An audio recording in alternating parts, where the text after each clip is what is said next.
Bonsoir à tous, on se retrouve pour un épisode de Tout Feu Tout Flamme et ce soir il pleut, on va se réchauffer au coin du feu et je rencontre Nicolas Pacillo qui est chef pâtissier, un grand chef pâtissier, je suis ravi de le rencontrer. Merci d'être venu. Avec plaisir. Surtout une veille de 14 juillet.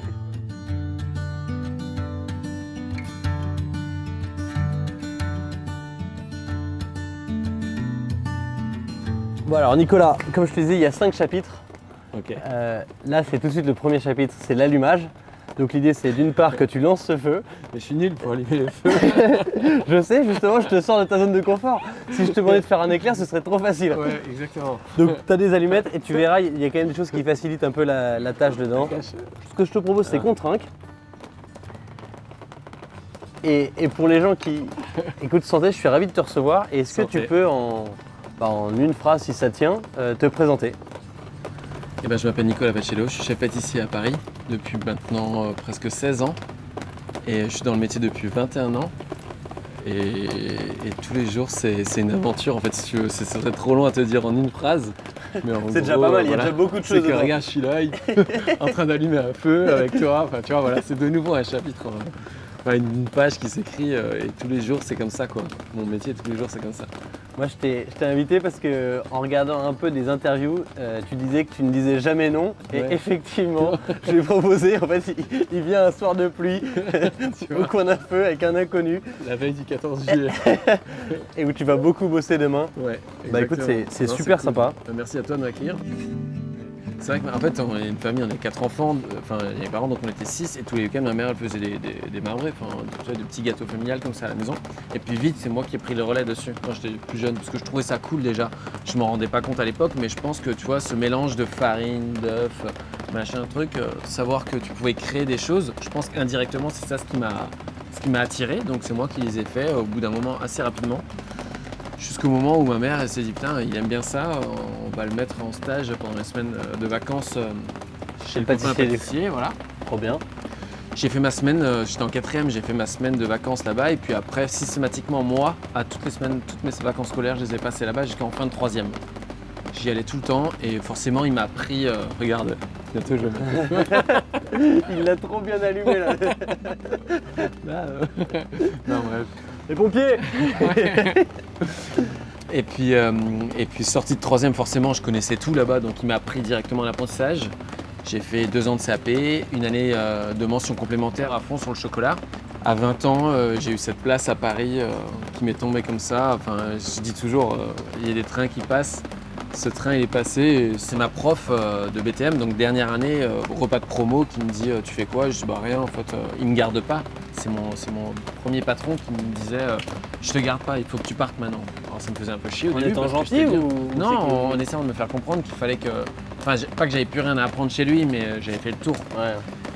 Et ma prof à ce fameux dîner me propose une place chez Fauchon. Ou au moins elle me demande si ça m'intéresse de rentrer à Paris chez Fauchon. Et puis de là, moi je rigole et je lui dis oui, mais c'est un peu comme Tu connaissais Ouais, je connaissais, mais si tu veux, C'était il n'y avait pas Instagram et tout à l'époque, mais il y avait le fameux journal du pâtissier qui existe encore, dans lequel je crois que le dernier j'avais vu l'article, tu vois, la pleine page, Fauchon, les chefs de vente, donc j'imaginais le truc, mais j'étais monté une fois à Paris, j'avais 4 ans, donc autant te dire que voilà, la place de la Madeleine et tout, pour moi c'était qu'en photo, tu vois. Ouais. Et 3 semaines après, je me retrouve place de la Madeleine et c'était complètement improbable. Ça devait être magique, non? Je me rappelle rentrer dans Fauchon, ma mère m'avait repassé tout, tu sais, j'arrive sur ça, tu tombes sur les premiers plongeurs, tu sais, qui font, tu sais, tu dis, c'est qui ces mecs et Le tout, petit tu vois. Nicolas qui arrive. Grave. Bonjour. Ouais, c'est exactement ça. En tout cas, Toujours t'as l'air pas. très heureux. Ben ouais, mais parce que T'es à c'est ça fond, qui est même cool. Après une grosse journée de travail entre 2 jobs, Ah ouais. on va en parler après. Ouais. Là, je vois que tu t'emballes et c'est très bien, un peu comme ton feu. Ah Moi, mais je suis une pipette moi. j'ai un petit cadeau pour toi Ah, pour démarrer cette génial. aventure qui va te servir pendant le dîner. Donc on est dans Voilà. l'axe de l'aventure. Donc je te fais un peu la recette. Là on est sur Alors, le ouais. chapitre 2, c'est la recette. Donc Ok. moi je t'explique un peu ce que j'ai prévu. Ok, c'est Ça, toi tu qui veux- cuisines quoi du coup. C'est nous deux. Mais tu vois, c'est très simple. C'est plutôt de l'assemblage que de la cuisine.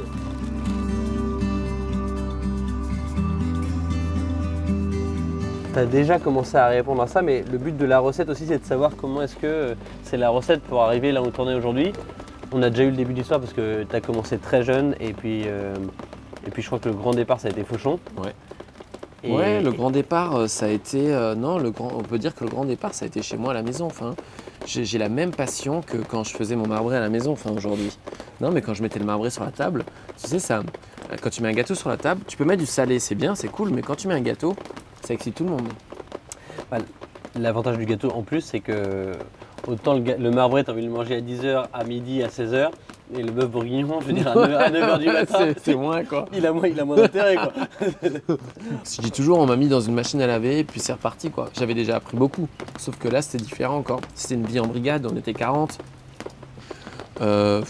C'était de l'export, je suis parti à Singapour, je n'étais jamais parti en voyage. Enfin, c'est pas que je n'étais jamais parti, mais je partais, mais dans le sud de la France et tout. Là, quand on m'a dit, au bout de 2 ans, on me prend avec pendant 10 jours à Singapour parce que je veux les 2 meilleurs. Donc je prends Benoît qui était le sous-chef et toi. Je sais même pas où c'était Singapour quoi. Non, mais génial. C'est incroyable. D'avoir la chance en plus de découvrir plein de choses au-delà de la pâtisserie. Là, tu bosses moins qu'avant ou pareil, mais t'es juste ton propre patron? C'est différent.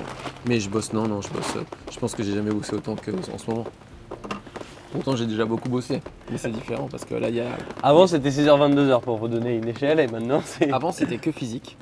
Maintenant, c'est physique et beaucoup mental. Au Fouquet's, j'ai 18 personnes dans mon équipe en pâtisserie. À 500, on est 20 déjà. Mais voilà, en gros, c'est ma vie quoi. D'ailleurs, j'en profite pour changer de chapitre, hein. Direct chapitre 3, Ouais. puisqu'on est déjà en train de cuire ces chapitres sur le feu. Donc pendant qu'on fait cuire notre repas, là, maintenant qu'on a fait la petite entrée, est-ce que tu peux me dire, parce que tu parlais de 5 sens, mais on n'en a pas parlé avant, qu'est-ce que tu fais aujourd'hui comme métier ou comme métier au pluriel? Je suis heureux. C'est le meilleur des métiers, ça. Ouais, qu'est-ce que je fais comme métier? En fait, je vis à pleine balle, quoi. Tu vois, c'est fou, moi, mais de se dire ça. Qu'est-ce que je fais comme métier?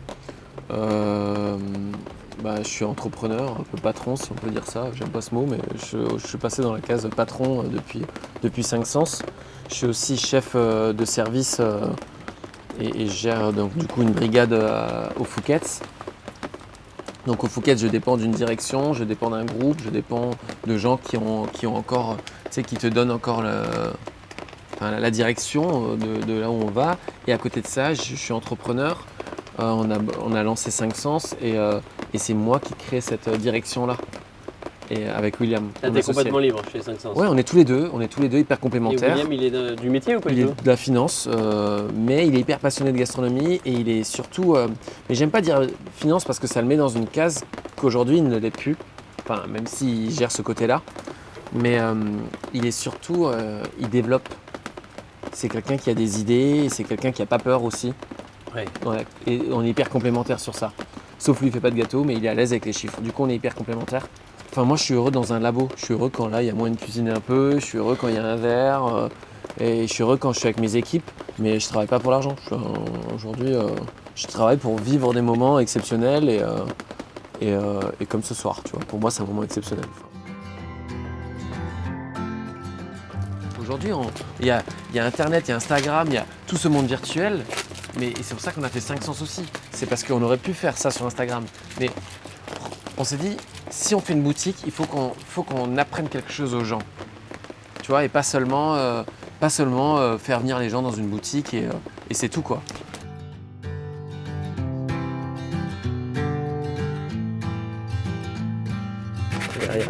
J'ai découvert avec 5 sens l'entrepreneuriat. Et l'entrepreneuriat lourd. Pas ouvrir sa petite société comme j'avais déjà fait parce que pour signer des collabs ou quoi, j'avais ma petite société.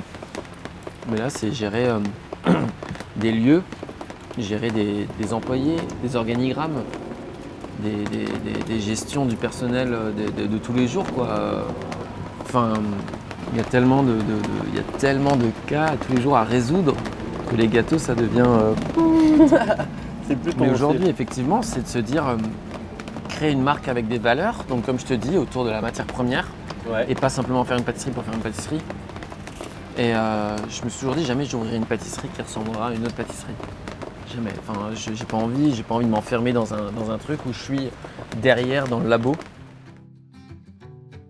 J'avais jamais envie de rester enfermé dans mon labo, même si j'aime bosser, c'est pas ça que j'aime faire. En fait, j'aime vivre de projets.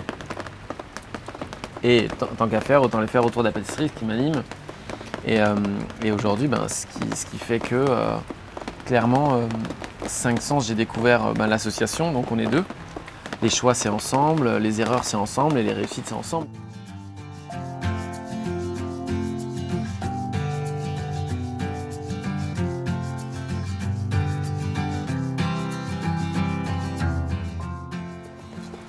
Je sais que ça va être difficile avec toi parce que tu es très optimiste, très heureux de ce que tu fais. Mais l'idée aussi, c'est de savoir un peu quelle est l'envers du décor de ces métiers qui sont des métiers passion. Donc c'est le chapitre santé. Santé. C'est le chapitre sur les embûches, en lien évidemment avec la bûche du feu, la bûche pâtissière et les difficultés. Est-ce que tu peux me dire un peu quelles ont été tes plus grosses difficultés et peut-être qui sont encore aujourd'hui tes difficultés? Ouais, aujourd'hui, je pense qu'on a toujours. On est plein d'embûches, je pense tous les jours, et on les vit chacun différemment. Ouais. Ça, je pense que c'est vraiment. C'est pas que philosophique, mais je pense que. C'est vrai que ça partait très philosophique. Ouais, mais je découvre ça moi aussi, c'est que moi, mon problème va peut-être pas être un problème pour toi, et ma difficulté va pas l'être pour toi. Donc aujourd'hui, dans tout ce que je fais, je rencontre pas des grosses difficultés. J'en ai rencontré. À l'époque, j'avais postulé pour une place de chef quand j'allais au Prince de Galles, et je l'ai pas eu cette place. J'étais sous-chef. J'ai postulé pour ma première place de chef, donc tout allait hyper bien dans mon métier. Bam, j'ai fait 5 ans chez Fauchon. L'hôtel de Crillon, Lignac, sortie de Lignac, on monte tous au même niveau, donc t'as pas envie de rater, tu as toujours réussi et tout. Tu postules, tu es sûr de ton coup. Comme je te dis, j'ai jamais. Enfin, je postule pas, mais justement, mon chef de chez Fauchon m'a placé sur le truc. Tu vas un peu serein, tu bosses, tu sais que ça va le faire, t'as vécu plein de choses. Et puis, paf, t'as pas la place en fait. T'as pas la place et on te propose la place de sous-chef en dessous du chef qui a été pris à ta place en fait. Et tu l'as prise? Je l'ai prise, ouais. Je me suis posé avec la chef à l'époque et elle m'a dit ce qui allait pas. Et je me suis dit, ok, je vais prendre cette place et je vais travailler ce qui me manque en fait. Donc j'ai fermé ma gueule et j'ai pris cette place. Et j'ai appris, j'ai travaillé tout ce qui me manquait, le dessert à l'assiette, tout ce qui me manquait. Et 1 an et demi après, l'hôtel La Réserve Paris des Champs-Élysées ouvre. C'est une ouverture, une création. Et est venu me chercher naturellement au Prince de Galles, parce qu'ils ont sûrement entendu parler, j'en sais trop rien. Mais ils sont venus me chercher et là je chope, donc 1 an et demi après, ma place de chef dans cet hôtel. Tu te mettais à la place de quelqu'un qui a 14, 18 ou 22 ans aujourd'hui, mais qui se dit mon rêve c'est d'ouvrir ma pâtisserie. Ouais. Moi je me mets à leur place. Il y a plein d'embûches, quoi. Le côté, pourquoi, déjà de confiance en soi, pourquoi ce serait moi et pas un autre, financière évidemment, mais après aussi d'avoir des employés. Je pense qu'il faut acquérir une confiance en soi. Moi aujourd'hui, je suis allé chercher les banques, le crédit, on était confiants. Mais cette confiance, tu l'acquiers avec les 20 ans d'expérience avant, tu sais ce que t'es, alors tu vas pas non plus. Il y a 2 banques qui nous ont refusé, on a eu la 3e, genre 3 jours avant de perdre le bail. C'était intense, tu vois, vraiment. Et puis je partais même. William m'a dit on l'aura pas, pourquoi on aurait celle-là, les 2 autres ils nous ont pas suivis, alors que lui c'était son métier, tu vois. C'est comme si moi je te disais le gâteau il va pas sortir bien, laisse tomber, c'est mort, tu vois. Lui il me disait ça, et moi derrière, attends, il reste 3 jours, tu vois, c'est bon, il reste 3 jours. On attend 3 jours et après ces 3 jours-là, voilà. On n'aura pas réussi. Et c'est là qu'il s'est reboosté. Il en parle des fois de cet échange qu'on a eu où il était au bout du rouleau, parce que lui il avait travaillé quand même malade sur le business plan, il travaillait jour et nuit, il connaissait, il savait comment parler aux banquiers. Moi si tu veux j'allais là-bas, je racontais comme je te raconte là, moi je vais ouvrir une pâtisserie les gars, tu vois. Sauf que eux, ils veulent juste récupérer leur pognon au final. Ils s'en foutent que tu fasses des gâteaux verts, jaunes, avec du citron d'Iran ou des patates de je sais pas où. Non mais du moment qu'ils récupèrent leur pognon, c'est le principal. Bon, écoute Nicolas, je crois que tu as déjà pas mal parlé, expliqué, et c'est franchement passionnant de voir qu'on peut bosser et être aussi excité. On va arriver à la fin de ce dîner avec une étape que tu vas mener, c'est l'extinction des feux là. On va le faire à feu doux et c'est le dessert qu'il nous a préparé. Ok, bon alors dessert, tu vois, moi j'aime bien composer avec pas grand chose aussi, tu vois, c'est pour ça que ces genres de soirées ça m'anime. Et tu sais, les soirées qu'on préfère nous entre potes, chefs, c'est de faire des compètes avec ce qu'il y a dans le frigo, tu vois. Ouais, tu penses qu'il Genre reste pas quoi. prévu, il y a un yaourt, t'as un morceau de glace dans le freezer, t'as un fruit, t'as un vinaigre, un machin, et boum, on fait un dessert. Bah alors, pendant qu'on prépare le dessert, moi je vais te poser 3 questions. La première question c'est ton endroit préféré sur Terre. Ma cuisine. C'est bon, ça me va, ça marche. Hein.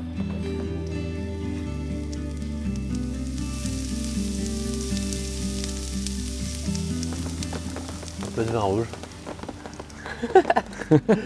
Donc deuxième question, là c'est vraiment côté plus un peu totem. Si tu devais devenir un animal, ce serait lequel? Ne dis pas le renard, ce serait imiter un autre chef. Non, c'est même pas renard. Aujourd'hui, c'est peut-être un poisson. Un poisson, je trouve que c'est cool. Je trouve que pourtant, je suis pas un grand nageur, mais quand même, je me sens bien. Je nage pas très bien, mais je me sens bien dans l'eau. Tu vois, j'aime bien. Je trouve que c'est un échappatoire aussi quand tu vas dans l'eau comme ça et que tu nages. Tu vois. C'est bien, quoi. Ouais. Et dernière question avant de déguster le dessert et de finir ce dîner tout feu tout flamme, c'est est-ce que tu peux me parler de ton meilleur souvenir au coin du feu? Ce soir. C'est pas un souvenir encore, c'est ça? Non, ouais, tu pourras ne. Ah, moi, ça me va, ça m'arrange, Non, hein, mais. Non, j'en ai. Regarde, recouvre tout ça là. Oh là là, D'accord, juste râper comme ça. ça sent très très bon. On va mettre plein dedans.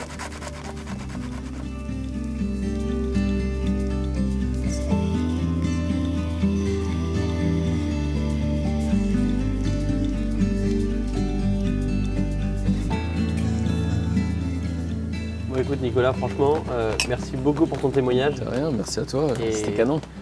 Et je crois que c'est l'optimisme que je retiendrai vraiment de cet échange et le fait de foncer, quoi. Ouais, Foncer, faut essayer. vivre, faut vivre. À fond. Mm. Et merci pour ce moment qu'on a vécu merveilleusement bien et ce dessert qui le termine à merveille. Bonne soirée. Merci à toi, ciao.